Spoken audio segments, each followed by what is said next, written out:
A warm welcome to all of you in ITLS Academy। आप सभी लोगों का ITLS Academy में स्वागत है। आज हम अपने इस वीडियो लेक्चर में पढ़ेंगे डीएनए रेप्लिकेशन के बारे में कि डीएनए रेप्लिकेशन क्या होता है और हम कैसे डीएनए रेप्लिकेशन परफॉर्म करते हैं। डीएनए रेप्लिकेशन हम प्रोकैरियोटिक्स में देखेंगे, डीएनए रेप्लिकेशन हम यूकैरियोटिक्स में देखेंगे कि डीएनए रेप्लिकेशन प्रोकैरियोट और यूकैरियोटिक्स में कैसे होता है। इसके अलावा इससे रिलेटेड कुछ एंजाइम जो रेप्लिकेशन में मोस्ट इम्पोर्टेंट रोल प्ले करते हैं वो भी हम अपने इस वीडियो लेक्चर में जानेंगे आज। तो सबसे पहले हम स्टार्ट करते हैं रेप्लिकेशन से। सबसे पहले हम ये जानते हैं कि जो हमारा रेप्लिकेशन है वो एग्जैक्टली क्या है। अब देखिए जो रेप्लिकेशन है हमारा वो दो वर्ड से मिलकर बना है। पहला हमारा रेप्ली और दूसरा हमारा केशन। रेप्लिकेशन का मतलब है रेप्लिकेट करना, मतलब कि रिपीटेड करना। अगर आप रेप्लिकेट को देखेंगे तो उसका मतलब है रिपीट, मतलब किसी चीज की रिपीटेड कॉपी बनाना, और केशन का मतलब है करना वो काम। तो रेप्लिकेशन क्या है? रेप्लिकेशन एक ऐसी प्रोसेस है जिसमें हम डीएनए की उसकी आइडेंटिकल कॉपीज को बनाते हैं।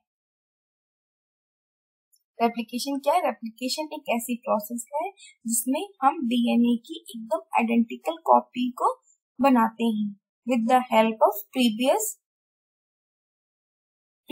Enzyme, with the help of previous DNA. तो क्या है रेप्लिकेशन? क्या है? रेप्लिकेशन एक ऐसी प्रोसेस है जिसमें हम डीएनए की जो डबल स्टैंडर्ड डीएनए है उसकी आइडेंटिकल कॉपी बनाते हैं, और जो अपना प्रीवियस हमारा डीएनए होता है उसे हम एज अ यूज करते हैं एज अ टेम्पलेट। देखते हैं क्या replication is a process by which a double standard DNA molecule is copied to produce the two identical DNA molecules.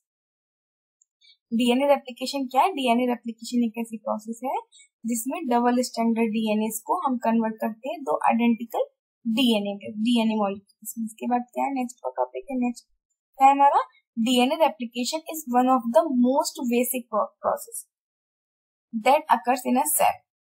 जो डीएनए रेप्लिकेशन है ये हमारी सेल्स में परफॉर्म की जाने वाली एक सबसे बेसिक प्रोसेस है। ये हमारी सबसे बेसिक प्रोसेस है जो सेल्स में परफॉर्म की जाती है, और ये जो सेल है उस सेल के न्यूक्लियस वाले पार्ट में परफॉर्म की जाती है। किसमें परफॉर्म की जाती है? सेल के न्यूक्लियस वाले पार्ट में। Each time of cell division the two resulting daughter cell must be can exactly the same genetical information और DNA as a parent DNA. To accomplish this, each strand of existing DNA act as a template for a replication। अब हम ये point समझते हैं। ये है हमारी cell. अब इस सेल का हुआ डिवीजन, और डिवीजन होने के बाद ये बन गई हमारी टू डॉटर सेल। ये है हमारी पेरेंटल सेल और ये है हमारी दो डॉटर सेल। अब क्या होगा? ये इस जो पेरेंटल सेल का जेनेटिक मटेरियल होगा वो, और जो हमारी डॉटर सेल्स का जेनेटिक मटेरियल होगा वो दोनों ही एकदम सेम होंगे। वो सेम कैसे होते हैं? By the process of replication. जब भी सेल डिवीजन हो रहा होता है तो ये सेल डिवीजन होता है वो हमारा 4 फेजेस में होता है। पहली होती है हमारी G1 फेज, दूसरी हमारी होती है S फेज, तीसरी हमारी होती है G2 फेज, और लास्ट होती है हमारी M फेज। ये हमारी 4 फेजेस होती हैं सेल डिवीजन की, जिसकी वजह से जो पेरेंटल सेल होती है वो अपने डॉटर सेल में डिवाइड करती है। इसमें ये जो हमारी S सेल है, मतलब जो हमारी S फेज है, हम इस S फेज को कहते हैं सिंथेटिक फेज। सिंथेसिस इसे बोलते हैं। इन S फेज को हम कहते हैं सिंथेसिस फेज। इसे सिंथेसिस फेज इसीलिए कहते हैं क्योंकि इस फेज में जो हमारा डीएनए होता है वो रेप्लिकेट करता है। रेप्लिकेट करने से सेंस वो अपनी आइडेंटिकल कॉपीज बनाता है। वो जो कॉपीज बनती है वो हमारी इन एस फेज में बनती है, और इस आइडेंटिकल कॉपी की वजह से ही इस एस फेज में डीएनए की आइडेंटिकल कॉपी होने की वजह से ही जो हमारी डॉटर सेल्स होती हैं उनका जो डीएनए होता है वो पेरेंटल सेल से एकदम सेम होता है। ये कैसे प्रोसेस परफॉर्म की जाएगी? देखिए ये है हमारी डॉटर सेल, इसका ये है डीएनए, ये इसका डीएनए। अब क्या होगा, जब डीएनए एस फेज में डीएनए रेप्लिकेशन हो रहा होगा तो उस टाइम क्या होगा, ये जो डीएनए हमने जो ये वाला जो हमारा ओल्ड डीएनए स्टैंड है, पहला हमारा स्टैंड एक ये है, एक हमारा स्टैंड ये है, जो दो स्टैंड है। अब ये जो क्या करेंगे, ये दोनों स्टैंड वर्क करेंगे एज अ टेम्पलेट डीएनए, और ये टेम्पलेट डीएनए की तरह एक्ट करने से क्या करेंगे, एक ये वाला टेम्पलेट डीएनए की तरह वर्क करेगा, ये वाला टेम्पलेट डीएनए की तरह वर्क करेगा, और दो डीएनए बना देंगे। और ये दोनों ही डीएनए अपने एक दूसरे की क्या होगा, आइडेंटिकल कॉपीज होंगे। क्यों ये प्रोसेस क्यों है, क्योंकि ये वर्क कर रहा है एज अ टेम्पलेट डीएनए, और ये जो दोनों स्टैंड बने हैं हमारे, ये है हमारे एकदम कॉम्प्लीमेंट्री है इसके।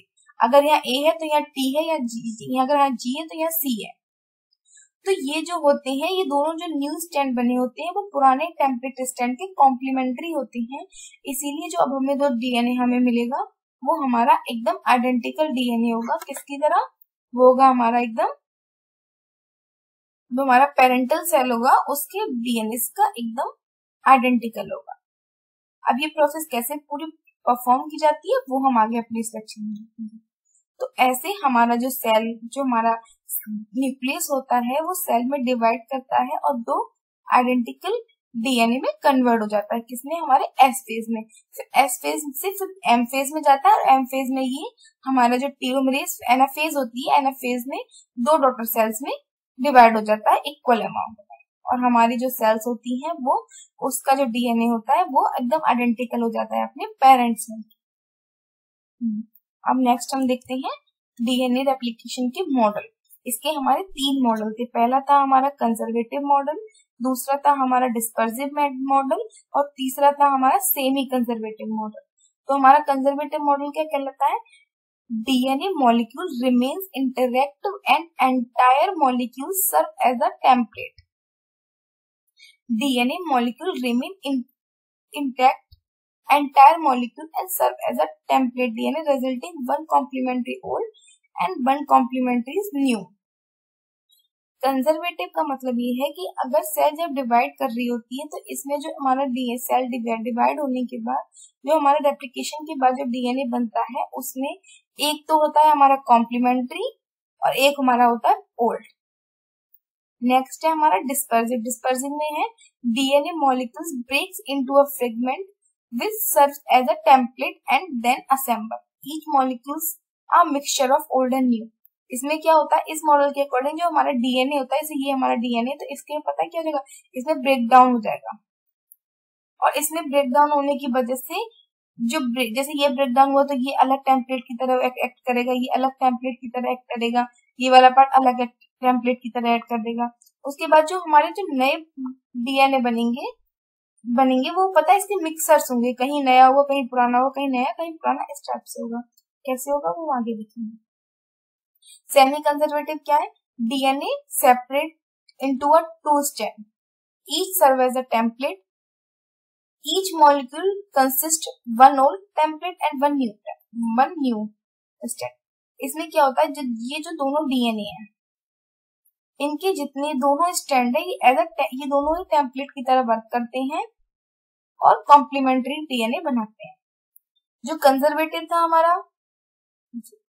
ये है हमारी कंजर्वेटिव प्रोसेस, ये है हमारी डिस्पर्सिव प्रोसेस, ये है हमारी सेमी कंजर्वेटिव प्रोसेस। देखिए ये है हमारा पुराना डीएनए, इसमें रेप्लिकेशन हुआ, रेप्लिकेशन होने के बाद क्या हुआ, जो हमारा एक डीएनए बना वो तो एकदम सेम था हमारे पेरेंटल डीएनए की तरह, लेकिन जो दूसरा वाला बना वो एकदम डिफरेंट था, मतलब एकदम न्यू है। फिर इसमें सेकंड एप्लीकेशन हुआ तो इसमें फिर से सेम प्रोसेस हुई, एक हमारा पुरानी की तरह एकदम पुराना बना, एक हमारा एकदम से नया बना, फिर सेम प्रोसेस हमारी इसमें ही होती है। तो ऐसे ये हमारा पूरा सेमी कंजर्वेटिव रेप्लिकेशन वर्क करता है कि जिसमें एक बनता, एक डीएनए हमारा न्यू बनता, एक डीएनए हमारा ओल्ड बनता है। फिर डिस्पर्सिव में क्या होता है, ये जो डीएनए होता है ये ब्रेक डाउन हो जाता है, ब्रेक डाउन हो जाने के बाद क्या करता है, इसके जो फ्रेगमेंट्स होते हैं वो ब्रेकिंग फॉर्म में टेम्पलेट की तरह एक्ट करते हैं और इस तरीके से डीएनए बन जाता है, कहीं न्यू कहीं ओल्ड। देखिए ये बना है कहीं न्यू कहीं ओल्ड। देखिए ये हमारा ओल्ड है ब्लू वाला और रेड वाला हमारा न्यू है। तो ऐसी सेम इसमें है, जो हमारा ब्लू है वो ओल्ड है, जो रेड है वो न्यू है। उसके बाद जब सेम ही दोबारा से फिर से रेप्लिकेशन हुआ, फिर से सेम प्रोसेस परफॉर्म की गई है। तो ये हमारा होता है डिस्पर्सिव रेप्लिकेशन प्रोसेस। अब हम बात करते हैं सेमी कंजर्वेटिव की। तो सेमी कंजर्वेटिव में क्या हुआ, ये है हमारे डीएनए, इसका जो एक स्टैंड होगा वो एक्ट करेगा टेम्पलेट की तरह और एक हमारा न्यू बनेगा। तो ये हमारा बन गया न्यू डीएनए। बस सेम हमारा ये हुआ, दो स्टैंड थे, दो डीएनए बने। फिर इसमें भी फिर से रेप्लिकेशन होगा, फिर से इसमें रेप्लिकेशन करने के बाद हमें एक मिलेगा हमारा, मतलब एक मिलेगा हमारा मिक्सचर की एक न्यू एक ओल्ड, फिर से एक न्यू एक ओल्ड, फिर एक न्यू एक ओल्ड। तो इस तरीके से हमारी पूरी प्रोसेस परफॉर्म हो जाती है सेमी कंजर्वेटिव की। और जो हमारे डीएनए में जो रेप्लिकेशन होता है वो हमारा बेस्ड होता है सेमी कंजर्वेटिव रेप्लिकेशन मॉडल पे। अगर रेप्लिकेशन होना होगा प्रोकैरियोटिक सेल्स पे तब भी semi conservative replication mode use होगा।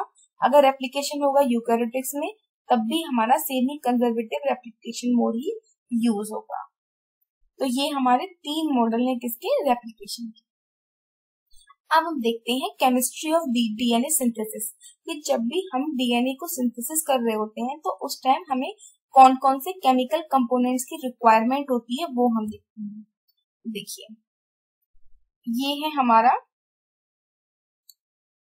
न्यूक्लियोटाइड्स, लेकिन जो हमारा न्यूक्लियोटाइड है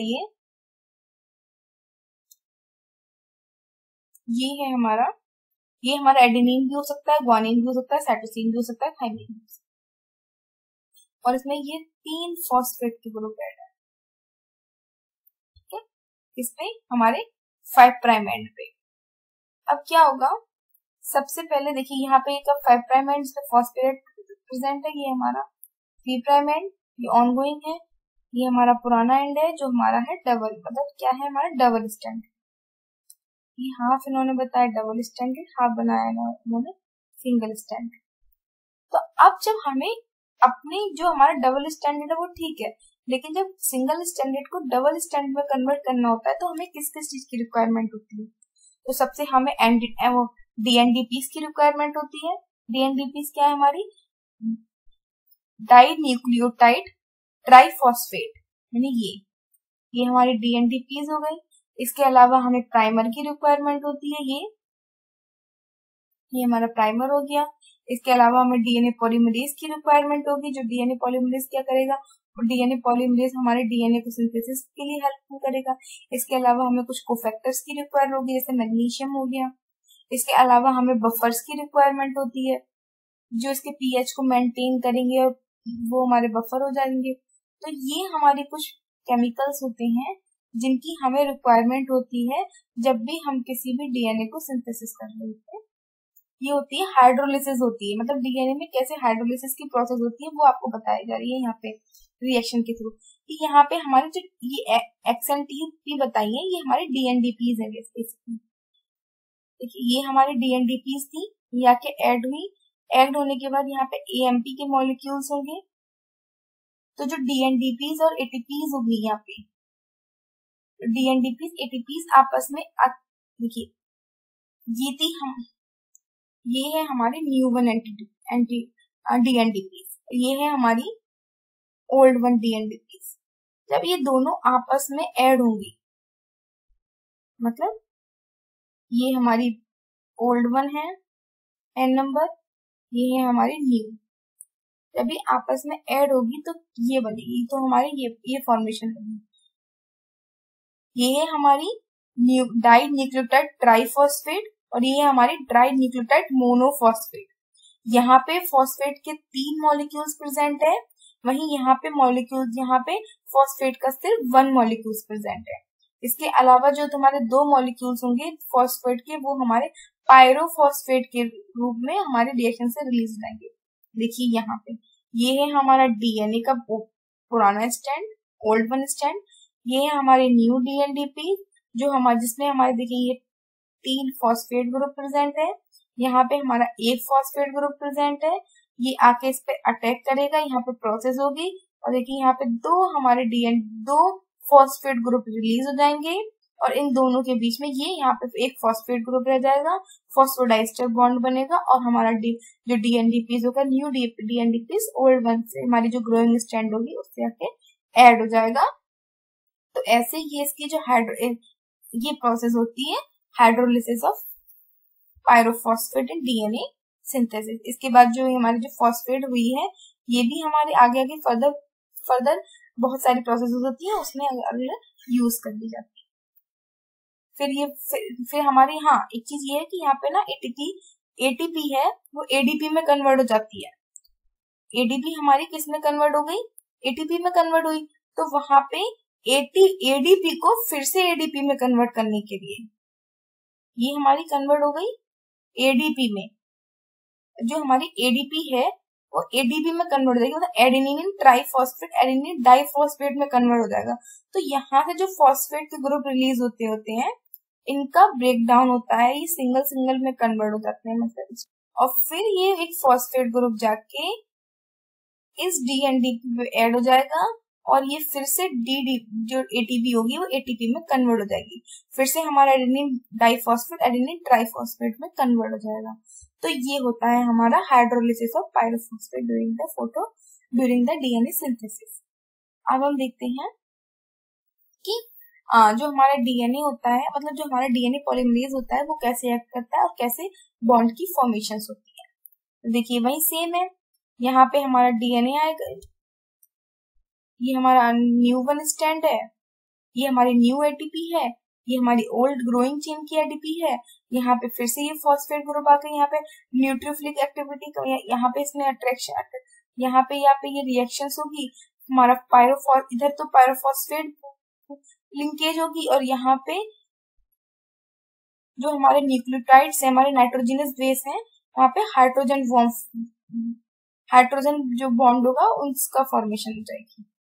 मतलब ये है हमारा डीएनए पॉलीमरेज। और डीएनए जो पॉलीमरेज होता है वो हमारा फिंगर लाइक, जो फिंगर को मतलब अगर हम अपनी जो हमारा हाथ है उसको मोड़ लें इस टाइप से तो एकदम हमारे हैंड लाइक स्ट्रक्चर इसकी दिख रही है, ये हमारा थंब हो गया, ये हमारी फिंगर्स हो गए, ये हमारे पाम हो गए। तो इस तरीके से जो डीएनए होता है वो, जो हमारे डीएनए पॉलीमरेज होता है वो हमें एक हमारे हैंड लाइक स्ट्रक्चर की तरह हमें दिखता है। उसमें क्या होता है, इस तरीके से डीएनए की सिंथेसिस की प्रोसेस परफॉर्म की जाती है। यहाँ पे बहुत सारे एंजाइम्स होते हैं, वो यूज आगे फर्दर प्रोसेस करते हैं। और जो हमारा जो ग्रे कलर का है वो हमारा एज अ टेम्पलेट वर्क करता है, जो हमारा ग्रीन कलर का है वो हमारा न्यूली सिंथेसिस न्यूक्लियोटाइड स्टैंड होता है। ये हमारा ओल्ड वन है, ये हमारा न्यू वन है।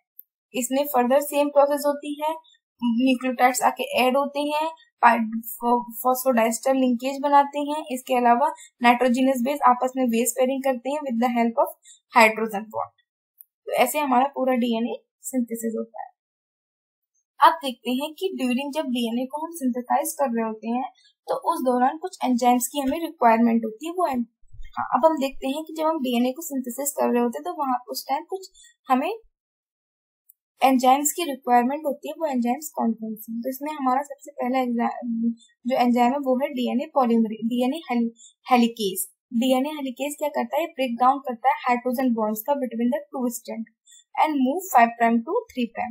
देखिए ये जो हमारा डीएनए होता है ये हमारा इस फॉर्म में है ये, और इसमें नाइट्रोजनस बेस में यहाँ पे बेस पेयरिंग हो रही होती है। तो क्या करेगा, ये जो हेलिकेज आएगा, हेलिकेज इसके जो बीच की जो हाइड्रोजन बॉन्ड्स होंगे उसको ब्रेक डाउन कर देगा। देखिए यहाँ पे दिखाई है, और ये है हमारा हेलिकेज एंजाइम। ये आया, इसने यहाँ पे हाइड्रोजन बॉन्ड्स को ब्रेक डाउन कर दिया। नेक्स्ट है हमारे SNPs, ये हमारे सिंगल स्ट्रैंड बाइंडिंग प्रोटीन। ये सिंगल स्ट्रैंड बाइंडिंग प्रोटीन्स क्या करते हैं, ये हमारे जो डीएनए हेलिकेज होता है जो ब्रेक डाउन तो डीएनए का उसने हाइड्रोजन बॉन्ड का ब्रेक डाउन किया होता है, उस ब्रेक डाउन से हमें 2 टेम्पलेट इस टाइप के हमें मिल जाते हैं।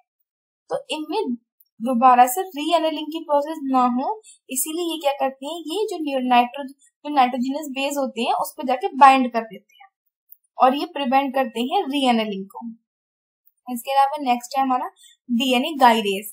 डीएनए गाइरेज क्या करता है, in front of replication from unwinding cause super coiling, मतलब जैसे जैसे यहाँ पे अनवाइंडिंग हो रही होती है वहां से वैसे वैसे यहाँ जो डीएनए की इस साइड की जो साइड होती है वहां पे क्या होती है, सुपर कॉइलिंग हो जाती है। तो क्या करता है, ये सुपर कॉइलिंग में जो हमारा स्ट्रेस होता है उस स्ट्रेस को रिलीफ करता है।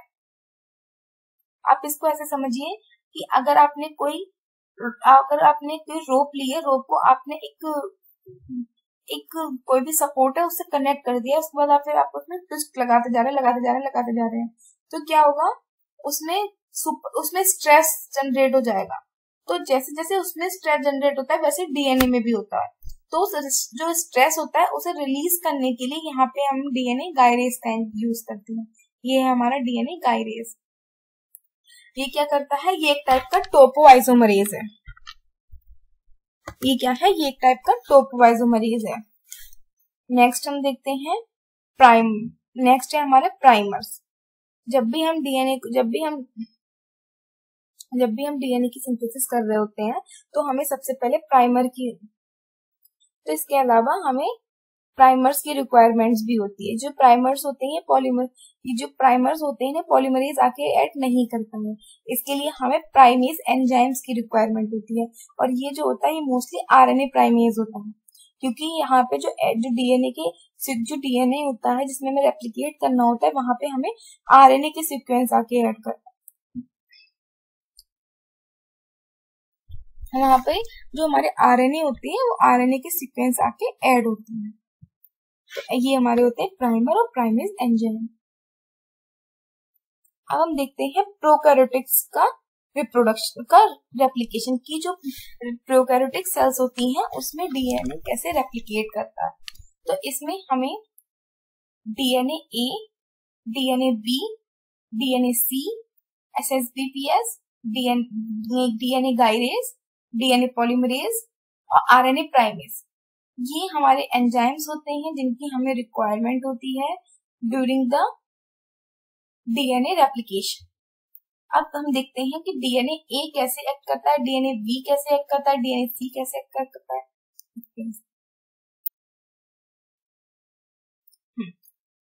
सबसे पहले ये बात इंपॉर्टेंट है जानने की, जो डीएनए रेप्लिकेशन होता है वो हमारा कहीं से भी स्टार्ट नहीं हो जाता।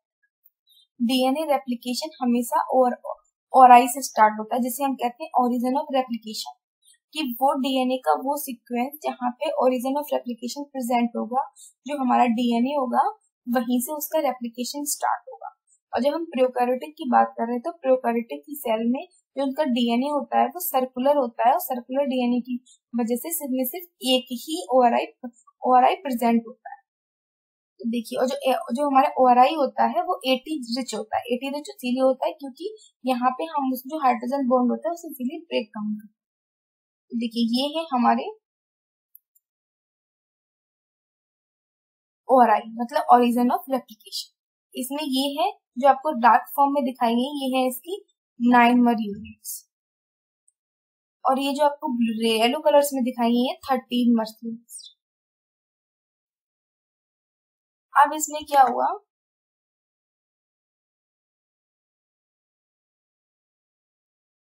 ये है हमारी 13 मर यूनिट, यहाँ पर हमारी ये हमारी 9 मर यूनिट, यहाँ पे 13 मर यूनिट। उसके बाद क्या होगा, हमारा सबसे पहले डीएनए ए आएगा। डीएनए ए आके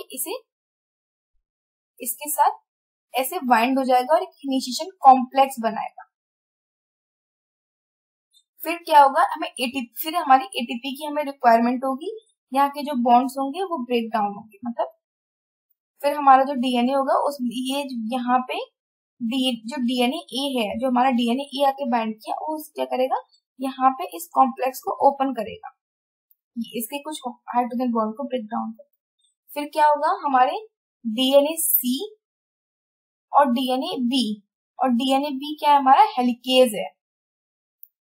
ये दोनों आएंगे, ये दोनों आपस में इंटरेक्शन करेंगे और इंटरेक्शन की वजह से क्या होगा, जो हमारा डीएनए सी है वो हमारा रिलीज हो जाएगा और जो डीएनए बी है हमारा डीएनए हेलिकेज वो हमारा जो डीएनए ए की वजह से जो हमारा ओपन कॉम्प्लेक्स बना था या फिर जिसे हम कहते हैं रेप्लिकेशन फॉर्क बना था उस पे जाके बाइंड कर जाएगा।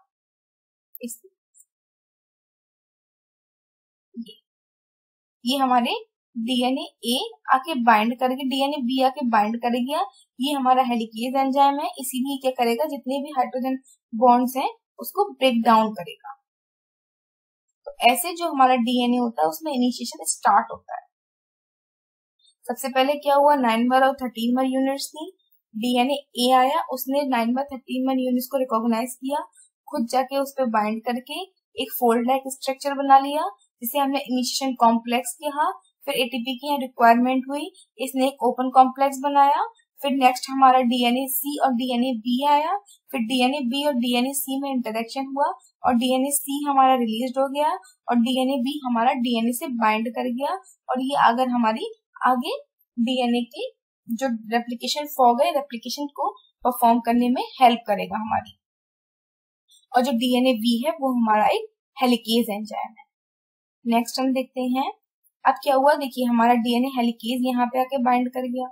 फिर हमारा आएगा डीएनए गायरेज, ये गायरेज आएगा और ये फिर से बाइंड कर जाएगा। ये क्या करेगा, जो इसमें स्ट्रेस हो रहा होगा उस स्ट्रेस को रिलीव करेगा। इसके अलावा हमारी एसएनपीज होंगी, एसएनपीज आके बाइंड कर जाएंगी। देखिए यहाँ पे डीएनए, देखिए यहाँ पे ये रेप्लिकेशन फॉर्क बना और इस रेप्लिकेशन फॉर्क पे आकर यहाँ पे जो डीएनडीपीज है हमारी एसएनपीज है वो बाइंड कर गई। वो क्यों बाइंड कर गई, क्योंकि रीएनिलिंग को रोकने के लिए कि ये आपस में फिर से बेस कॉम्प्लीमेंट्री सीक्वेंस ना बना ले, इसलिए यहाँ पे क्या हुआ, एसएनपीज आई और एसएनपी आके बाइंड कर गई। अब फिर क्या हुआ, हमारा ये था ये डीएनए अब हमारा रेप्लिकेशन के लिए एकदम स्टार्ट है। नेक्स्ट स्टेप में क्या होगा, अब क्या होगा, प्राइमेज एंजाइम आएगा हमारा। ये प्राइमेज एंजाइम आएगा और ये प्राइमेज एंजाइम आने के बाद डीएनए हमारा दो टाइप से चलेगा, मतलब एक इस साइड चल रहा होगा और एक प्रोसेस हमारी इस साइड चल रही थी, क्योंकि सर्कुलर है ना तो इसीलिए दोनों साइड चलता है। जो डीएनए प्राइमेज आएगा, डीएनए प्राइमेज आने के बाद क्या करेगा, ये प्राइमेज मतलब डीएनए के अब आएगा प्राइमेज एंजाइम, ये अब आएगा हमारा RNA primase enzyme. RNA primase enzyme आएगा, आरएनए प्राइमेज एंजाइम आरएनए के कुछ सीक्वेंस होंगे उसको इस पे ऐड करेगा। आरएनए प्राइमेज आया, आरएनए प्राइमेज में आरएनए के कुछ सीक्वेंस को अपना ऐड किया, उसके बाद ये रिलीज हो जाएगा। फिर नेक्स्ट क्या होगा, नेक्स्ट आएगा हमारा डीएनए पॉलीमरेज एंजाइम। पहले हमारा डीएनए पॉलीमरेज आएगा, वो प्रॉपर्ली तरीके से बाइंड नहीं करेगा इसीलिए वो रिलीज हो जाएगा। फिर अगेन डीएनए पॉलीमरेज आएगा, वो फिर से बाइंड करेगा और फिर आगे हमारी फर्दर प्रोसेस को परफॉर्म करेगा। इसमें हमारा ये है हमारा लीडिंग स्टैंड, ये है हमारा लैगिंग स्टैंड। सेम इस साइड होगा, एक हमारा होगा लैगिंग स्टैंड, एक हमारा होगा लीडिंग स्टैंड। ये हमारा यहाँ पे लीडिंग स्टैंड है, ये हमारा लैगिंग स्टैंड है। और ऐसे हमारे डीएनए का जो इनिशिएशन होता है वो हमारा स्टार्ट हो जाता है। जो लैगिंग स्टैंड है इसकी डायरेक्शन रहती है 5 प्राइम टू 3 प्राइम और लैगिंग स्टैंड होती है उसकी डायरेक्शन रहती है 3 प्राइम टू 5 प्राइम। इसीलिए क्या होता है, जो हमारे डीएनए पॉलीमरेज होता है, ये जो लैगिंग स्टैंड्स की जब प्रोसेसिंग कर रहा होता है, सिंथेसिस हो रहा होता है, ये डिसकंटिन्यूअस वे में होता है। डिसकंटिन्यूअस वे में इसीलिए होता है कि इसमें क्या होता है, डीएनए आरएनए पॉलीमरेज आता है, वो सबसे पहले कुछ सीक्वेंस को ऐड करता है, फिर रिलीज हो जाता है, फिर आगे जाके कुछ सीक्वेंस को ऐड करता है, फिर रिलीज हो जाता है, फिर नेक्स्ट आगे जाके रिलीव करता है। तो ऐसे एक डिसकंटिन्यूअस वे में पूरी प्रोसेस को परफॉर्म करता है। और ये जो छोटे छोटे सीक्वेंस प्राइमरी के सीक्वेंस होते हैं ये हमारे कहलाते हैं ओकाजाकी फ्रेगमेंट्स। अब नेक्स्ट होता है हमारा डीएनए में हमारा वो है इलोंगेशन, कि डीएनए में जो रेप्लिकेशन, जो डीएनए में इलोंगेशन होता है वो कैसे होता है। देखिए यहाँ पे हमारा आरएनए पॉलीमरेज फर्स्ट आके बाइंड कर गया, ठीक है। अब जैसे हम केमिस्ट्री में पढ़ रहे थे कि यहाँ पे फॉस्फेट ग्रुप बनेगा, ये है हमारी आरएनए की न्यूक्लियोटाइड्स, ये है हमारे डीएनए के न्यूक्लियोटाइड्स। यहाँ से हमें 3 प्राइम एंड 5 प्राइम एंड मिल गया। फिर यहाँ पे जाके दोनों में इंटरेक्शन होगा, इंटरेक्शन होने के बाद वही सेम प्रोसेस होगी, दो हमारे जो डीएनडीपीज होंगे वो डीएनडीपी से डीएनडीपी से डीएमपी जिसमें कन्वर्ट हो जाएंगे, 2 फॉस्फेट ग्रुप रिलीज हो जाएंगे और जो हमारा डीएनए होगा वो फर्दर सिंथेसिस हो जाएगा। कैसे होगा? डीएनए फॉस्फोडाइस्टर बॉन्ड बनेगा किस किस के बीच में? 3 प्राइम, जो पहला जो हमारा ऑनगोइंग जो हमारा ओल्ड न्यूक्लियोटाइड सीक्वेंस होगा वो, और जो हमारा न्यू न्यूक्लियोटाइड सीक्वेंस होगा वो, उन दोनों के बीच में बनेगा डाइफॉस्फोडाइस्टर बॉन्ड। देखिए जो फॉस्फोडाइस्टर बॉन्ड है यहाँ पे इन दोनों के बीच में ये जो बॉन्ड बना हुआ है ये हमारा फॉस्फोडाइस्टर। कोवलेंट बॉन्ड फॉर्म, जो हमारा 4 फॉस्फोडाइस्टर बॉन्ड है वो हमारा एक कोवलेंट बॉन्ड है, जो बनता है हमारा 5 prime end of 5 prime group of new nucleotide and 3 prime group of last nucleotide. Next है हमारा डीएनए लाइगेज। कि डीएनए लाइगेज क्या करेगा? इसमें यहाँ पे एक निक फॉर्मेशन हो जाती है, उस निक फॉर्मेशन को ऐड करने के लिए हमें डीएनए लाइगेज की रिक्वायरमेंट होती है। क्या करेगा? DNA polymerase 1 replace primase leaving the nick between the last replace nucleotide and first original nucleotide. Ligase create a phosphodiester bond between a continuous strand। अब इसमें लास्ट वाला जो लास्ट में जब सीक्वेंस होगा उस लास्ट सीक्वेंस में क्या होगा? उसको आपस में कंबाइंड करने के लिए जो निक बनती है उस निक को एक कंप्लीट डीएनए में कन्वर्ट करने के लिए हमारा डीएनए लाइगेज आता है और वहां पे वो क्या करता है? फॉस्फोडाइस्टर बॉन्ड बनाता है। नेक्स्ट हम देखते हैं टर्मिनेशन। ये जो हमारा डीएनए जो हमारा यूकैरियोटिक सेल्स होती है, यूकैरियोटिक सेल्स में आके टर्मिनेशन कैसे होता है? देखिए ये हमारा ओरिजिनल ऑफ रेप्लिकेशन था, यहाँ पे हमारा रेप्लिकेशन स्टार्ट हुआ, ये हमारा रेप्लिकेशन फॉर्क बना, फिर यहाँ पे एक हमारा जो डीएनए होगा वो इस डायरेक्शन में मूव बन रहा होगा, एक हमारा इस डायरेक्शन में मूव करता है, तो ऐसे हमारे 2 डीएनए बन जाते हैं। इसमें कैसे प्रोसेस होती है? इसमें एक टर प्रोटीन होती है। ये जो टर प्रोटीन होती है ये डीएनए की टर्मिनेशन में बहुत इंपॉर्टेंट रोल प्ले करती है। ये जो प्रोटीन होती है वो हमारी कुछ इस टाइप की हमारी कुछ प्रोटीन होती है, इसकी इस टाइप से कुछ स्ट्रक्चर होती है। इसमें 2 पार्ट्स होते हैं। एक पार्ट वो होता है जो परमिवेज करता है, मतलब एक पार्ट वो होता है जो डीएनए हेलिकेज को परमिट करता है आगे फर्दर प्रोसेस करने के लिए, और एक पार्ट वो होता है जो डीएनए पॉलीमरेज को प्रिवेंट करता है कि वो आगे इससे ना प्रोसेस कर पाए। तो क्या होगा?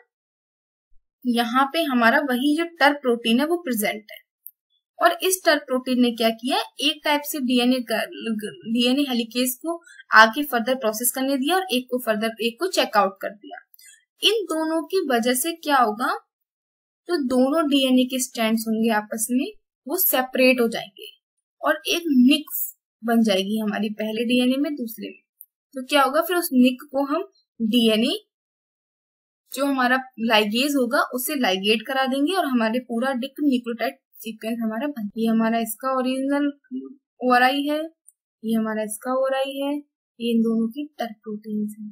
जब रेप्लिकेशन हमारा यहाँ पे कंप्लीट हो जाएगा, इधर से और इधर से आके एक साइड तो परमिट करेगा, एक साइड परमिट नहीं करेगा, तो जो एक साइड का जो डीएनए बन रहा होगा वो ये वहीं पे रुक जाएगा और दूसरी साइड वाला आके यहाँ पे अपना डीएनए आके अपना बाइंड कर जाएगा, वो भी किसकी हेल्प से? डीएनए लाइगेज की हेल्प से, और हमारा जो डीएनए का रेप्लिकेशन होगा वो एकदम कंप्लीट हो जाएगा।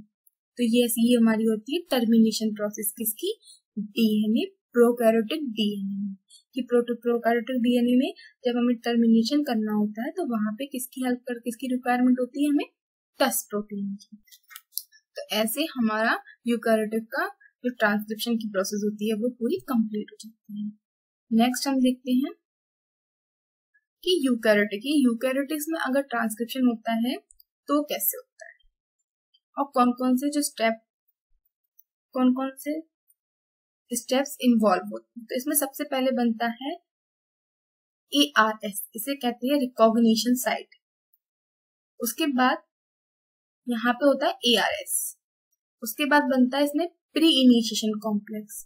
प्री इनिशिएशन कॉम्प्लेक्स के बाद बनता है फॉर्मेशन ऑफ रेप्लिकेशन फॉर्क होता है। उसके बाद बाइंडिंग होती है SNPs की, फिर प्राइमेज एक्टिविटी होती है, फिर DNA पॉलीमरेज एक्टिविटी के बाद। तो ये जो 6 स्टेप होते हैं ये हमारे DNA के जब यूकैरियोटिक्स का रेप्लिकेशन हो रहा होता है तब फॉलो किए जाते हैं। इसके अलावा जो DNA पॉलीमरेज होता है, यहाँ पे ये सारे प्रोटीन्स और एंजाइम्स होते हैं जिनकी हमें रिक्वायरमेंट होती है। इसमें हमें DNA पॉलीमरेज में अल्फा, गामा, डेल्टा और ओमेगा, ये हमारा ओमेगा नहीं एप्सिलॉन, ये हमारे 4 DNA पॉलीमरेज होते हैं जिनकी हमें रिक्वायरमेंट होती है। इसके अलावा हमें हेलिकेज की रिक्वायरमेंट होती है, टोपोइसोमरेज की रिक्वायरमेंट होती है, प्राइमेज की रिक्वायरमेंट होती है, SNPs की रिक्वायरमेंट होती है, DNPs की रिक्वायरमेंट होती है, मैग्नीशियम की रिक्वायरमेंट होती है एंड ATPs की रिक्वायरमेंट होती है। ये सारी रिक्वायरमेंट जब भी हमें यूकैरियोटिक का रेप्लिकेशन करना होता है तो हमारे ये सारी प्रोटीन्स और एंजाइम्स रिक्वायर्ड होती हैं। नेक्स्ट हम देखते हैं कि DNA में जो इनिशिएशन होता है वो कैसे होता है। देखिए सबसे पहले क्या होता है, ये हमारा प्री इनिशिएशन कॉम्प्लेक्स बनता है इनिशिएशन प्रोसेस स्टार्ट होने से पहले। वो प्री इनिशिएशन कॉम्प्लेक्स कैसे बनता है, वो हमारा ये स्टेप्स होते हैं, इनको फॉलो करके बनता है। ये है हमारा ORS और यहाँ पे है हमारा ORI। तो जो हमारा ORI है मतलब ये है ऑरिजिन ऑफ रेप्लिकेशन, इस पे आके हमारा ORS प्रोटीन है वो बाइंड कर जाता है। फिर यहाँ पे हमारा CDC6 आता है, CD6 आके बाइंड करेगा। फिर हमारा ये आता है CDT1 आएगा, CDT1 यहाँ पे दोनों साइड से बाइंड कर जाएगा। इसके अलावा हमारी कुछ MCM मम्स प्रोटीन्स होती हैं वो आके हमारी बाइंड कर जाती है। ये जब बाइंड हो जाएंगी उसके बाद फिर आगे क्या होता है, हमारा CDK आता है, CDK और हमारा BDK आता है। CDK क्या है, ये हमारा साइक्लिन डिपेंडेंट प्रोटीन्स है हमारा। ये जो हमारी प्रोसेस है ये G1 फेज में हो रही है। ये यहाँ पे इंपोर्टेंट बात है याद रखने की। यहाँ पे फिर हमारा साइक्लिन डिपेंडेंट प्रोटीन्स है हमारी, ये है BDPU डिपेंडेंट प्रोटीन्स। ये दोनों आई, ये आप बाइंड कर गई। इसकी वजह से क्या होगा, जो हमारा CDT1 और CDT6 और ORC है वो हमारा रिलीज हो जाएगा। फिर नेक्स्ट क्या होगा, हमारा CDT14 आएगा और जिन आएगा। ये दोनों CDT14 और जिन आएंगे वो दोनों इस पे जाके बाइंड कर जाएंगे और हमारा प्री इनिशिएशन कॉम्प्लेक्स स्टार्ट हो जाएगा। ये हमारा कहलाता है प्री इनिशिएशन कॉम्प्लेक्स। इसमें क्या हुआ, सबसे पहले ORI पे ORC हमारा आएगा, वो बाइंड करेगा, CD6 आके बाइंड करेगा, CDT1 आके बाइंड करेगा, हमारी मस्ट प्रोटीन्स आके बाइंड करेंगी, ये होती है MUM मतलब मस्ट, हमारी MCM प्रोटीन्स आके बाइंड करेंगी। उसके बाद हमारे साइक्लिन डिपेंडेंट्स एंड प्रोटीन्स होंगे, वो आके जो हमारे साइक्लिन डिपेंडेंट काइनेज होते हैं वो आके बाइंड करेंगे। जो साइक्लिन डिपेंडेंट आके जब बाइंड करेंगे तो उससे क्या होगा, हमारा CDT1, CDT6 और ORC रिलीज हो जाएगा। उसके बाद हमारे जो हमारे जिन प्रोटीन और CDT45 आएगा और वो इससे बाइंड कर जाएगा, किससे, जो हमारी MCM प्रोटीन्स थी उससे, और हमारा प्री इनिशिएशन कॉम्प्लेक्स कंप्लीट हो जाएगा। फिर आगे प्री इनिशिएशन कॉम्प्लेक्स बन गया। ये जो हमारा प्री इनिशिएशन कॉम्प्लेक्स होता है वो हमारा बनता है जब भी सेल रेप्लिकेट कर रही होती है, तो उसमें जो जब भी सेल रेप्लिकेट कर रही होती है तो उसमें 4 फेजेस होती हैं। तो उसकी जो G1 वाली फेज होती है उसमें हमारा DNA का रेप्लिकेशन का हमारा फर्स्ट कॉम्प्लेक्स बनता है। मतलब जो प्री इनिशिएशन कॉम्प्लेक्स होता है वो हमारा बनता है G1 फेज में। जब G1 फेज में प्री इनिशिएशन कॉम्प्लेक्स हमारा बन जाता है प्रोकैरियोटिक्स में, फिर आता है हमारी S1 फेज, और S1 फेज में फिर कंप्लीट हमारी सिंथेसिस प्रोसेस परफॉर्म की जाती है। अब वो प्रोसेस कैसे परफॉर्म की जाती है, उसमें कैसे कौन कौन सी चीजें रिक्वायरमेंट होती है, तो वो हम इस डायग्राम के थ्रू जानेंगे। देखिए यहाँ पे हमें सबसे पहले रिक्वायरमेंट होती है टोपोमरेज। टोपोमरेज क्या है, यहाँ पे एक हमारा क्या है, DNA गाइरेज। इसके अलावा इसमें यहाँ पे होती है हमारी MEM प्रोटीन्स, इसके अलावा हमारे CD6, इसके अलावा हमारी होती है प्री इनिशिएशन कॉम्प्लेक्स में CD6-5, ये हमारी होती है प्रोटीन्स। इसके अलावा हमें यहाँ पे हेलिकेज की रिक्वायरमेंट होती है। हेलिकेज क्या करता है, जैसे जी हमारा डबल स्टैंडर्ड DNA है, इस डबल स्टैंडर्ड DNA में जो हमारे न्यूक्लियोटाइड्स होते हैं, न्यूक्लियोटाइड्स के बीच में जो हमारे हाइड्रोजन बॉन्डिंग है उसको ये ब्रेकेज कर देता है। तो यहाँ पे हमारा ब्रेकेज का काम हेलिकेज करेगा। फिर ये हमारी होती है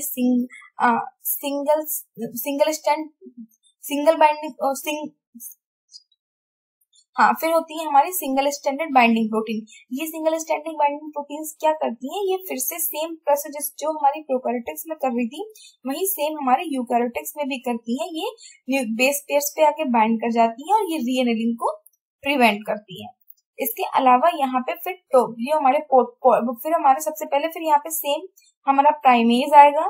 प्राइमेज एंजाइम आके हमें जो हमारा होगा ये प्राइमेज होगा, ये हमारा RNA प्राइमेज होगा, ये हमारे RNA के सीक्वेंस को ऐड करेगा। इसके अलावा यहाँ पे एक स्लाइडिंग PCNA रिंग भी होती है। ये जो PCNA रिंग करती है, ये जो हमारे पॉलीमरेज होती है, हमारे पॉलीमरेज को होल्ड रखती है। जैसे जो हमारा पॉलीमरेज हो उसमें वो जल्दी से मतलब उसकी स्लाइडिंग करने में उसको हेल्प मिल सके। तो ये हमारी पूरी प्रोसेस होती है जैसे जिसमें हमारा अब जो हमारा इनिशिएशन है वो एकदम स्टार्ट हो चुका है। जितने एंजाइम्स ऐड होने थे वो हो जाते हैं, जो भी चीजें होनी थी वो सब कुछ हमारे DNA में ऐड हो गई। अब नेक्स्ट हम देखते हैं कि एक्चुअल में प्रोसेस कैसे होती है। तो देखिए ये हमारा टोपोआइसोमरेज है, ये SNPs है, ये पॉलीमरेज, ये हमारा DNA पॉलीमरेज है, ये स्लाइडिंग प्रोसेस है। इसमें ये है हमारा लीडिंग स्ट्रैंड, ये है हमारा लैगिंग स्ट्रैंड। ये जो लीडिंग स्ट्रैंड होता है उसकी डायरेक्शन होती है 5 प्राइम टू 3 प्राइम। वहीं जो हमारा लैगिंग स्ट्रैंड होता है उसकी जो डायरेक्शन होती है वो होती है हमारी 3 प्राइम टू 5 प्राइम। तो जो हमारा DNA पॉलीमरेज होता है जो वो सिर्फ और सिर्फ 5 prime to 3 prime polymerase activity show करता है, न कि 3 prime to 5 prime polymerase activity show करता है। इसी वजह से जो हमारा लीडिंग स्ट्रैंड होता है उसमें डिसकंटिन्यूअस वे में हमारा जो DNA होगा, वो जो DNA अपने न्यूक्लियोटाइड सीक्वेंस को ऐड करेगा वो कंटिन्यूअस वे में ऐड करता चला जाएगा, क्योंकि यहाँ पे से डायरेक्शन मिल रही होती है। लेकिन जब लैगिंग स्ट्रैंड होता है तो वहां जो उसकी डायरेक्शन होती है वो अपोजिट डायरेक्शन में होती है। तो अपोजिट डायरेक्शन में होने की वजह से क्या है, वो प्रॉपर तरीके से अपनी वर्किंग शो नहीं कर पाता। इस वर्किंग शो नहीं करने की वजह से इसको कैसे ओवरकम किया जाता है कि यहाँ पे हमारा एक जो प्राइमेज होता है, जो RNA प्राइमेज एंजाइम होता है, जो RNA के प्राइमर्स को ऐड करता है, वो यहाँ पे डिसकंटिन्यूअस वे में ऐड करता है। देखिए पहले यहाँ पे उसने ऐड किया, फिर यहाँ पे ऐड किया, फिर यहाँ पे ऐड किया, तो मतलब ऐसे डिसकंटिन्यूअस वे में ऐड करता चला जाएगा। और उसके बाद यहाँ पे शॉर्ट सीक्वेंस बनते हैं। इन शॉर्ट सीक्वेंस को हम कहते हैं ओकाजाकी फ्रेगमेंट्स। और उसके बाद फिर क्या होगा, लैगिंग स्ट्रैंड में एक लूप लाइक स्ट्रक्चर बन जाएगी। जैसे ही ये लूप लाइक स्ट्रक्चर बनेगी इसकी डायरेक्शन हो जाएगी तुम आपकी 5 प्राइम टू 3 प्राइम, और हमारा फिर DNA होगा वो इजीली पूरे DNA को डिसकंटिन्यूअस वे में सिंथेसिस करता चला जाएगा। इसके अलावा जो ओकाजाकी फ्रेगमेंट्स होते हैं ये हमारे फ्रेगमेंट्स के फॉर्म में होते हैं। फिर हमारा प्राइमरी रिलीज हो जाएगा, फिर आकर DNA पॉलीमरेज आएगा, वो फिर से सीक्वेंस को ऐड कर देगा, उसके बाद एक निक फॉर्म हो जाती है। तो इस निक को फिलअप करने के लिए हमें क्या किसकी जरूरत होती है, DNA लाइगेज की। लाइगेज क्या करता है, ये हमारे निक को फॉर्म करता है। तो ऐसे हमारा जो DNA होता है वो लैगिंग स्ट्रैंड और लीडिंग स्ट्रैंड में पूरी परफॉर्मेंस शो करता है। अब हम देखते हैं तो ऐसे पूरी सिंथेसिस परफॉर्म हो जाती है। लेकिन जब हम यूकैरियोटिक सेल्स का सिंथेसिस कर रहे होते हैं तो वहां पे एक सबसे ज्यादा प्रॉब्लम्स वाली बात ये आती है कि जो DNA जो यूकैरियोटिक सेल्स का DNA होता है, यूकैरियोटिक सेल्स के DNA में एक से ज्यादा हमारी ओरिजिन ऑफ रेप्लिकेशंस होती है। मतलब जो प्रोकैरियोटिक्स था तो प्रोटैक्टर में सिर्फ एक ही थी, लेकिन भाई जब यूकैरियोटिक्स की बात करें तो यूकैरियोटिक्स में एक से ज्यादा हमारी क्या होती है, ओरिजिन ऑफ रेप्लिकेशंस होती हैं। और जो हमारा DNA होता है ये लीनियर फॉर्म में होता है इसका, और जो लीनियर फॉर्म में DNA होने की वजह से सबसे पहले क्या होता है, इस पे ये जो DNA होता है ये हमारा बिलियंस में होती है इसमें न्यूक्लियोटाइड्स। तो इसमें जो बिलियंस में न्यूक्लियोटाइड होने की वजह से क्या होता है, जो DNA होता है वो हिस्टोन प्रोटीन से कॉम्पैक्ट रहता है। तो जो हमारा डीएनए होता है वो हमारा हिस्टोन प्रोटीन से कॉम्पैक्ट रहता है। तो जब भी हमें प्रोकैरियोटिक सेल्स में डीएनए को रेप्लिकेशन को स्टार्ट करना होता है तो सबसे पहले हम क्या करते हैं, वो जो हमारी हिस्टोन प्रोटीन्स होती हैं जो डीएनए को बाइंडिंग करके रखी होती हैं उनमें मॉडिफिकेशन करते हैं। उनमें मॉडिफिकेशन करने से क्या होता है, जो हमारा डीएनए का जिस पार्ट को हमें रेप्लिकेट करना होता है, देखिए इसको हम ऐसे समझते हैं, डीएनए के हमें जिस पार्ट को रेप्लिकेट करना होता है, देखिए हम कैसे करते हैं, जैसे ये है हमारा डीएनए। अब जो हमारा जो डीएनए है वो हमारा ऐसे कॉम्पैक्ट फॉर्म में स्ट्रक्चर में होता है और यहाँ पे ऐसे बहुत सारी जो हमारी हिस्टोन प्रोटीन्स होती हैं वो इसको बाइंड कर रखती हैं। इस पे बहुत सारी हिस्टोन प्रोटीन्स होती हैं डीएनए पे। तो जब हमें इसका रेप्लिकेशन स्टार्ट करना होता है तो हम क्या करते हैं, हमें पता है कि हमारा ये रिक्वायरमेंट, ये हमारा पार्ट है डीएनए का, ये हमारा जेनेटिक पार्ट है और यही हमारी आगे रेप्लिकेशन करना है इसी पार्ट का। और सबसे बड़ी बात दिक्कत वो जो डीएनए होता है, जैसे ये हमारा ये वाला पार्ट है हमारा इस वाले पार्ट का हमें रेप्लिकेशन करना होता है। तो यहाँ पे जो भी स्टोन प्रोटीन्स होंगी हम उन स्टोन प्रोटीन्स में मॉडिफिकेशन करेंगे और मॉडिफिकेशन करने के बाद हमारा डीएनए रिलीज हो जाएगा और उस पे फिर जब ये डीएनए रिलीज हो गया तब उस पे जाके ये हमारा सबसे पहले क्या बनेगा, सबसे पहले हमारा ये प्री इनिशिएशन कॉम्प्लेक्स बनेगा। फिर ये प्री इनिशिएशन कॉम्प्लेक्स बनने के बाद ये सारे एंजाइम्स आके बाइंड होंगे। फिर एंजाइम्स बाइंड होने के बाद हमारी इनिशिएशन की प्रोसेस एकदम स्टार्ट हो जाएगी। तो ऐसे हमारा यूकैरियोटिक सेल्स का replication pre initiation complex start होता है। वहीं हम बात करें इसमें इलोंगेशन की, तो जो हमारा यूकैरियोटिक सेल्स का इलोंगेशन है और प्रोकैरियोटिक सेल्स का इलोंगेशन है वो एकदम सेम होता है। उसमें सेम प्रोसेस होती है। जो हमारे न्यूक्लियोटाइड्स होते हैं वो आके बाइंड करते हैं। जैसे हमने यहाँ पे हम पढ़ रहे थे अपना, जब हम इसकी हम न्यूक्लियोटाइड्स की बात कर रहे थे, हाँ, जब हम जैसे हम प्रोकैरियोटिक्स में देख रहे थे कि यहाँ पे पॉलीमर्स है, पॉलीमरेज, यहाँ पे तो पॉलीमरेज एक बने लेकिन यहाँ पे जो डीएनए होता है वहां पे अल्फा या तो हमारा गामा होगा या तो हमारा एप्सिलॉन होगा या हमारा डेल्टा होगा, तो वो होगा। फिर ऐसे जैसे यहाँ पे पूरी प्रोसेस हो रही है, वही सेम प्रोसेस हमारी यूकैरियोटिक रेप्लिकेशन इलोंगेशन में स्टार्ट होती है। सेम प्रोसेस होती है, सेम हमारे फॉस्फोडाइस्टर्स बॉन्ड बनते हैं। फिर फॉस्फोडाइस्टर बनते हैं, जो निक होती है उसे डीएनए लाइगेज के द्वारा ऐड कर दिया जाता है।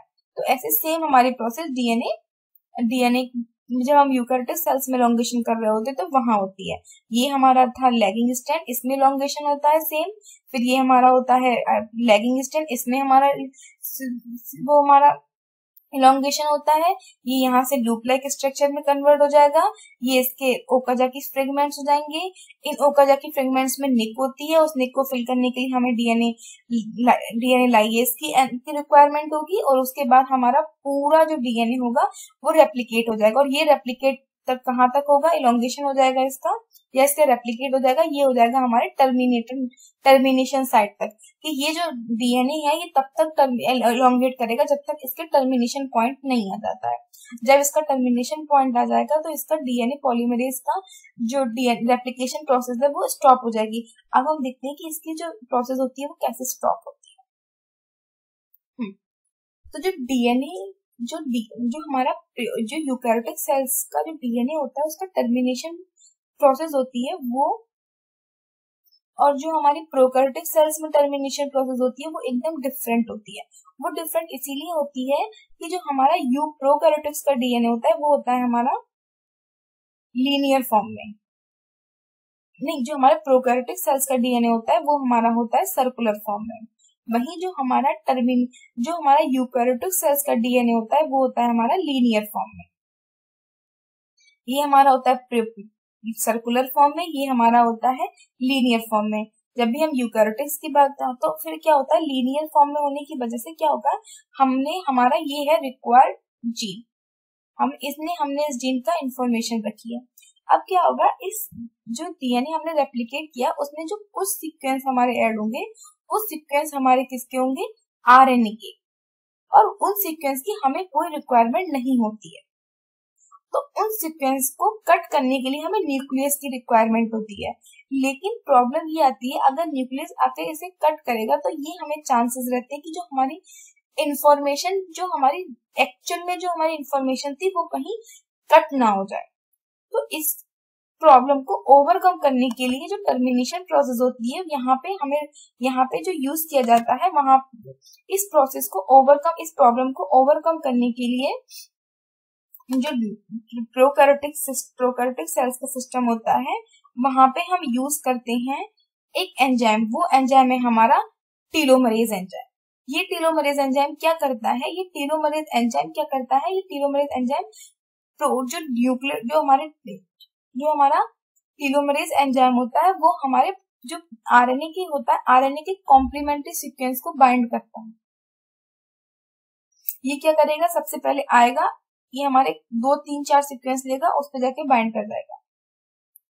और यहाँ पे इसने क्या किया? आरएनए के सीक्वेंस को बाइंड किया है। उसके बाद फिर क्या हो जाएगा? ये रिलीज हो जाएगा। फिर उसके बाद आएगा, फिर कुछ सीक्वेंस को बाइंड करेगा। तो ऐसे ही बहुत सारे सीक्वेंस को बाइंड करता चला जाएगा। बहुत सारे सीक्वेंस को जब बाइंड करता चला जाएगा तो देखिए यहाँ पे गैप बन जाएगा। तो क्या होगा? अब इस गैप को फिल करने के लिए फिर से हमारा क्या होगा?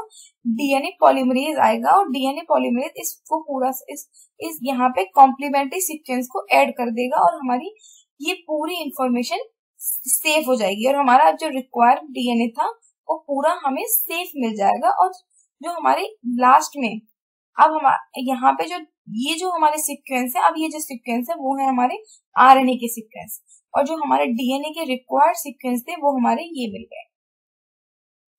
तो उसके बाद क्या होगा? फिर हमारा न्यूक्लियस आएगा, इन सीक्वेंस को कट करेगा, आरएनए जो हमारा टीलोमरेज हो जाएगा वो हमारा रिलीज हो जाएगा। तो इस तरीके से जो हमारा डीएनए होता है उसमें पूरी टर्मिनेशन प्रोसेस परफॉर्म की जाती है। तो ये हमारी होती है टर्मिनेशन प्रोसेस किसकी? यूकैरियोटिक डीएनए की। इसके अलावा इसमें क्या होता है? जो डीएनए पॉलीमरेज होता है उसमें पॉलीमरेज एक्टिविटी के अलावा इसमें एक्सोन्यूक्लियस एक्टिविटी भी होती है। एक्सोन्यूक्लियस एक्टिविटी क्या होती है? जब भी कोई सीक्वेंस उसने ऐड किया, ऐड करने के बाद उसके अंदर एक कैपेबिलिटी होती है कि वो ये बैक में जाके प्रूफ रीडिंग एक्टिविटी को परफॉर्म करके ये चेक आउट कर पाए कि जो सीक्वेंस वो ऐड कर रहा है वो ठीक है कि नहीं है। इसके अलावा कई बार क्या होता है, जो हमारा डीएनए होता है, डीएनए में कई बार बहुत सारे जो सीक्वेंस होते हैं वो हमारे मिसमैच ऐड हो जाती है, म्यूटेशन हो जाता है, तो बहुत सारी प्रॉब्लम्स ऐसी आती हैं। उन सारी प्रॉब्लम्स को ओवरकम करने के लिए क्या होता है? डीएनए की रिपेयर प्रोसेस यूज की जाती है। मतलब डीएनए में रिपेयर प्रोसेस हम यूज करते हैं। जैसे हमने क्या किया, ये हमारा डीएनए है। जो हमारा डीएनए होता है उसमें जो हमारे मिसमैच हुए होते हैं या फिर जो डैमेज आया होता है या म्यूटेशन होता है, कोई भी प्रॉब्लम हो, तो उस प्रॉब्लम को हमें ठीक करने के लिए प्रॉपर डीएनए जो एक्चुअल हमें रिजल्ट चाहिए हो वो हमें चाहिए होने के लिए हमें क्या होता है? कुछ मेथड्स होते हैं डीएनए रिपेयर मेथड, उनका हम यूज करते हैं और क्या करते हैं? अपने डीएनए को प्रॉपर तरीके से एक्सट्रैक्ट कर लेते हैं या फिर हमें वो रिजल्ट एक्सट्रैक्ट कर देते हैं जो हमारे एक्चुअल में रिक्वायरमेंट है। तो उसके लिए कुछ मेथड्स होते हैं। जैसे सबसे पहला मेथड है हमारा डायरेक्ट रिपेयरिंग मेथड। इसके अलावा है हमारा बेस एक्सेशन रिपेयर मेथड। इसके अलावा नेक्स्ट मेथड है हमारा न्यूक्लियोटाइड एक्सेशन मेथड। नेक्स्ट है हमारा मिसमैच एक्सेशन मेथड। इसके अलावा है हमारा double standard break repair method. इसके बाद नेक्स्ट है हमारा रिकॉम्बिनेशन मेथड। तो ये हमारे 5 मेथड्स हैं, ये हमारे 5-6 मेथड्स हैं जिनका हम यूज करके अपने डीएनए को रिपेयर करते हैं और जो भी डीएनए में मिसमैच हुआ होता है उसको प्रॉपर तरीके से ठीक करके जो हमें एग्जैक्ट रिजल्ट हमें चाहिए रहता है वो हम एक्सट्रैक्ट करते हैं। तो ये होती है कुछ मेथड्स होती है किसकी? हमारे डीएनए को रिपेयर करने के। नेक्स्ट हम देखते हैं रोल ऑफ एंजाइम की। हमने जो भी एंजाइम्स पढ़े प्रोकैरियोटिक्स में या यूकैरियोटिक्स में उनका क्या रोल है। जैसे हमारा सबसे पहले डीएनए हेलिकेज। डीएनए हेलिकेज क्या करता है? अनवाइंडिंग करता है किसकी? डबल हेलिक्स की। उसके बाद क्या है? नेक्स्ट है हमारा आरएनए प्राइमेज। आरएनए प्राइमेज क्या करता है? ये आरएनए के प्राइमर को सिंथेसाइज करता है। इसके अलावा हमारे होते हैं single standard binding proteins. Single standard binding proteins क्या होती है? ये क्या करती हैं? ये दोनों जो स्टैंड होते हैं हमारे डीएनए को उनको सेपरेट करने के लिए यूज करती है। नेक्स्ट है हमारा डीएनए पॉलीमरेज अल्फा।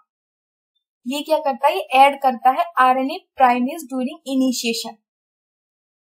आरएनए की प्राइमर को जब इनिशिएशन करना होता है तो वहां पे ही ऐड होता है। फिर है हमारा डीएनए पॉलीमरेज डेल्टा। ये क्या करता है, ये हमारी प्रूफ रीडिंग एक्टिविटी परफॉर्म करता है किस और फिगमेंट को ऐड करता है। इसके अलावा नेक्स्ट है हमारा डीएनए पॉलीमरेज ओमेगा एप्सिलॉन। ये क्या करता है, डीएनए को सिंथेसिस करता है और प्रूफ रीडिंग एक्टिविटी परफॉर्म करता है। नेक्स्ट है हमारा डीएनए लाइगेज। डीएनए लाइगेज क्या करता है, ये दो डीएनए के सीक्वेंस को आपस में ऐड करता है।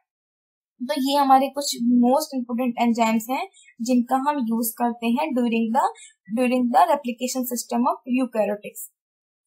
इसके अलावा जैसे अगर हम बात करें यूकैरियोटिक और प्रोकैरियोटिक्स के एंजाइम की, तो यूकैरियोटिक और प्रोकैरियोटिक्स के जो एंजाइम्स होते हैं, जैसे डीएनए हेलिकेज की बात करें तो जो प्रोकैरियोटिक्स में जो डीएनए हेलिकेज होगा वो होगा हमारा डीएनए बी। लेकिन वही जो हम यूकैरियोटिक्स में बात करें तो यूकैरियोटिक्स में जो हमारा एमईएम कॉम्प्लेक्स होता है हमारा, वो होता है एमसीएम जो कॉम्प्लेक्स होता है वो हमारा एक्ट करता है एज अ हेलिकेज। वही अगर हम एसएनपीज की बात करें, ये जो हमारी एसएनपीज हैं ये जो प्रोकैरियोटिक्स में होती है ये हमारी एसएनपीज होती है। वही अगर प्रोकैरियोटिक्स अगर हम यूकैरियोटिक्स में बात करें तो ये हमारी होती है आरपीएस। दोनों में डिफरेंट एंजाइम्स यूज करते हैं। अगर हम बात करें डीएनए गायरेज की, मतलब टोपोआइसोमरेज की, तो जो प्रोकैरियोटिक्स में टोपोआइसोमरेज की एक्टिविटी परफॉर्म करता है वो होता है हमारा डीएनए गायरेज और टोपोआइसोमरेज फर्स्ट। वहीं जो प्रोकैरियोटिक्स में बात करें तो प्रोकैरियोटिक्स में हमें टोपोआइसोमरेज फर्स्ट और टोपोआइसोमरेज सेकेंड काम करता है। वही जो हमारा क्या करता है, जो हमारी स्ट्रेस होता है उसको रिलीज करने का काम कौन करता है प्रोकैरियोटिक्स में, टोपोआइसोमरेज फर्स्ट और टोपोआइसोमरेज सेकेंड। इसके अलावा जो हमारे डीएनए होते हैं तो ये हमारे एंजाइम्स का कुछ डिफरेंस होता है किसमें, प्रोकैरियोटिक्स और यूकैरियोटिक्स में। अब हम देखते हैं कि एक्चुअल में प्रोसेस में क्या क्या डिफरेंस होता है किस में, आरएनए डीएनए पॉलीमरेज यूकैरियोटिक। अब हम नेक्स्ट देखते हैं कि यूकैरियोटिक रेप्लिकेशन सिस्टम और प्रोकैरियोटिक रेप्लिकेशन सिस्टम में क्या डिफरेंस होता है। तो देखिए सबसे पहला डिफरेंस होता है हमारे एंजाइम्स का, कि जब हम प्रोकैरियोटिक्स में हेलिकेज की बात करते हैं तो वह होता है हमारा डीएनए बी। वहीं जब हम यूकैरियोटिक्स की बात करें तो वहां पे हमारा होता है एमसीएम कॉम्प्लेक्स। वहीं अगर हम जब हम बात करें टोपोआइसोमरेज की, तो जो प्रोकैरियोटिक सेल्स होती है उसमें जो टोपोआइसोमरेज होता है वो हमारा होता है डीएनए गायरेज और टोपोआइसोमरेज फर्स्ट। वहीं हम यूकैरियोटिक की बात करें तो यूकैरियोटिक्स में हमारा होता है टोपोआइसोमरेज फर्स्ट, टोपोआइसोमरेज सेकेंड। वहीं अगर हम बात करें एसएनपीज की, तो जो हमारी यूकैरियोटिक्स में एसएनपीज होती है वो होती है सिंगल बाइंडिंग प्रोटीन्स यानी एसएनपी। वहीं जो यूकैरियोटिक्स होता है उसमें होती है हमारी आरपीए। अब उसके बाद जो हमारा यूकैरियोटिक्स का इनिशिएशन सिस्टम होता है, प्रोकैरियोटिक्स का इनिशिएशन सिस्टम होता है, उसमें भी डिफरेंस होता है। और जो जैसे डीएनए के इनिशिएशन की बात करें, अगर हम प्रोकैरियोटिक्स की बात करें तो प्रोकैरियोटिक में सिर्फ सिंगल ओआरआई प्रेजेंट होता है। वहीं अगर हम यूकैरियोटिक्स की बात करें तो वहां पे more than one ORI present होते हैं। जो प्रोकैरियोटिक्स का ओरिजिन ऑफ रेप्लिकेशन होता है वो हमारा होता है ओआरआई। वहीं जो यूकैरियोटिक्स का रेप्लिकेशन सिस्टम होता है वो हमारा होता है एआरएस। वहीं प्रोकैरियोटिक्स में प्री इनिशिएशन कॉम्प्लेक्स नहीं फॉर्म होता है और लेकिन यूकैरियोटिक में प्री इनिशिएशन कॉम्प्लेक्स फॉर्म हो जाता है। जो यूकैरियोटिक्स में जीवन फेज में प्री इनिशिएशन कॉम्प्लेक्स जैसी कोई चीज नहीं बनती है, वहीं यूकैरियोटिक्स में जीवन फेज में प्री इनिशिएशन कॉम्प्लेक्स का फॉर्मेशन होती है। अगर हम यूकैरियोटिक्स की बात करें तो अगर हम प्रोकैरियोटिक्स की बात करें तो वहां पे डीएनए पॉलीमरेज के 3 एंजाइम्स यूज होते हैं, वो होते हैं DNA polymerase 1, DNA polymerase second और डीएनए पॉलीमरेज थर्ड। अगर हम यूकैरियोटिक्स की बात करें तो यहाँ पे भी 3 एंजाइम यूज हो रहे हैं। पहला DNA polymerase alpha, DNA polymerase delta और डीएनए पॉलीमरेज ओमेगा। अगर हम बात करें टर्मिनेशन पॉइंट की, तो जो डीएनए का टर्मिनेशन, जब हम प्रोकैरियोटिक्स का टर्मिनेशन पॉइंट्स पढ़ रहे होते हैं तो वहां पे हमें टस प्रोटीन की रिक्वायरमेंट होती है। और टस प्रोटीन एक पार्ट उसे परमेबल होता है, दूसरा पार्ट उसमें अनपरमेबल होता है। लेकिन वहीं अगर हम बात करें प्रोकैरियोटिक्स यूकैरियोटिक्स की, तो यूकैरियोटिक्स में टेस्ट प्रोटीन प्रेजेंट नहीं होती है। अगर हम बात करें प्रोकैरियोटिक्स की, तो प्रोकैरियोटिक्स का जो डीएनए बनता है वो उसमें टीलोमरेज एंजाइम्स की कोई रिक्वायरमेंट नहीं होती है। वहीं जब प्रोकैरियोटिक्स का टर्मिनेशन हमें करना होता है, तो हमें अपने डीएनए की इंफॉर्मेशन को सेव करने के लिए डीएनए टीलोमरेज एंजाइम्स की रिक्वायरमेंट होती है। जो यूकैरियोटिक्स का डीएनए सिस्टम होता है उसमें इंफॉर्मेशन लॉस होने के चांसेस नहीं होते हैं। वहीं जो प्रोकैरियोटिक्स का डीएनए सिस्टम होता है वहां पे डीएनए के इंफॉर्मेशन के चांसेस काफी ज्यादा होते हैं। इसके अलावा जब भी डीएनए में ब्रेकेज हुआ होता है यूकैरियोटिक्स जब हमारे यूकैरियोटिक सेल के डीएनए में डैमेज हुआ होता है, तो वहां पे हम डायरेक्ट मिसमैच मेथड, वेस exclusion method, mismatch exclusion method, nucleotide methods, इसके अलावा डबल बॉन्ड को रिकॉम्बिनेशन मेथड, ये सारे मेथड्स हम यूज करके उसे रिपेयर कर सकते हैं। लेकिन तो ये बेसिक डिफरेंस होते हैं किस में, हमारे प्रोकैरियोटिक और यूकैरियोटिक रिकॉम्बिनेंस सिस्टम में। ये डिफरेंस होते हैं हमारे प्रोकैरियोटिक रेप्लिकेशन में और यूकैरियोटिक रेप्लिकेशन में। इसके बाद हम बात करें, अगर हाँ एक चीज हम यहाँ पे ये चीज और डिस्कस करते हैं कि जो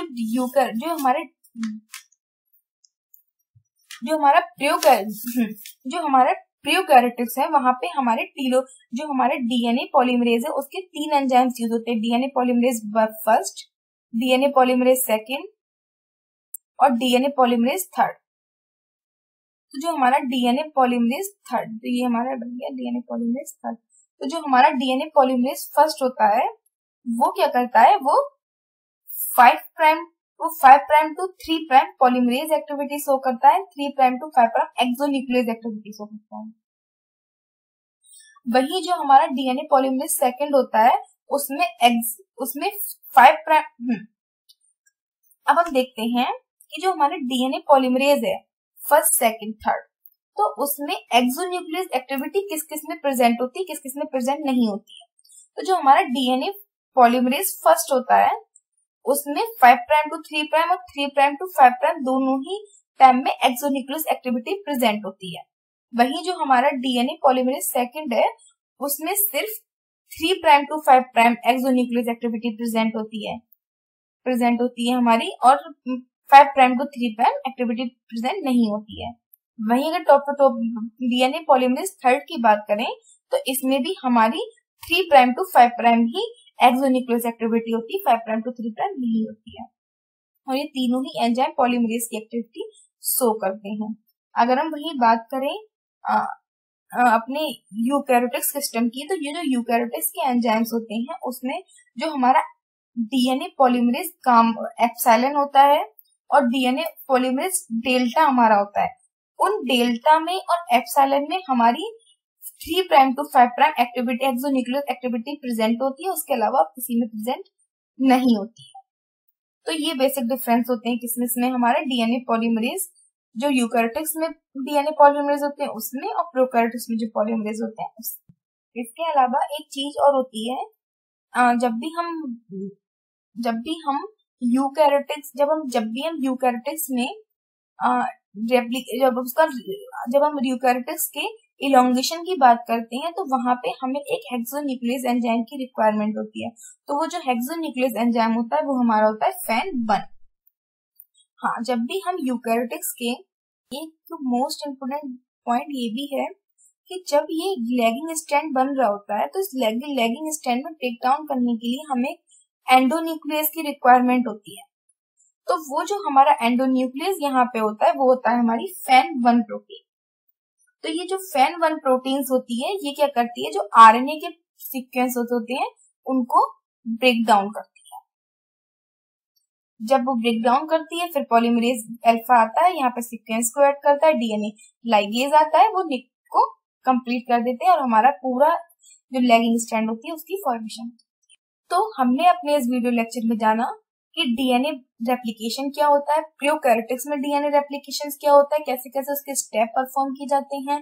फिर हमने ये जाना कि यूकैरियोटिक्स में कौन कौन से स्टेप होते हैं, फिर वो कैसे परफॉर्म किए जाते हैं।